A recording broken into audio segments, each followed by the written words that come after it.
इस्लामाबाद का जिक्र हो तो दामन-ए-कोह का जिक्र भी जरूरी है।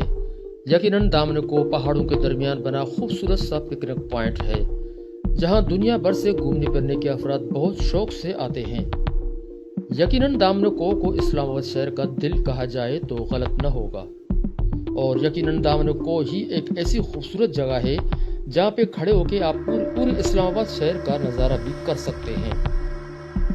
और रात के वक्त अगर आप दामन-ए-कोह का नज़ारा करें तो ये नज़ारे रात के वक्त और भी खूबसूरत हो जाता है।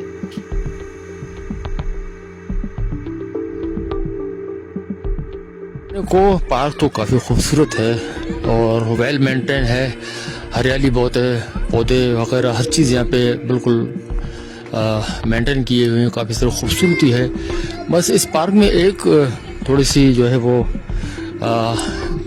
घबराहट सी रहती है, खौफ सा रहता है, वो सिर्फ इन बंदरों की वजह से। आप देख सकते हैं ये बंदर जो है यहाँ पे बिल्कुल खुले आज़ाद घूम रहे हैं, और इनमें ये होता है कि ये किसी के हाथ में भी कोई चीज़ देखते हैं, कोई रैपर देखते हैं या कोई फ्रूट्स देखते हैं तो उसी वक्त उसके ऊपर झपट पड़ते हैं। ये एक ख़तरा बना रहता है यहाँ पे इन बंदरों की वजह से, क्योंकि काफ़ी सारे बंदर यहाँ पे हैं और बिल्कुल आज़ाद हैं ये।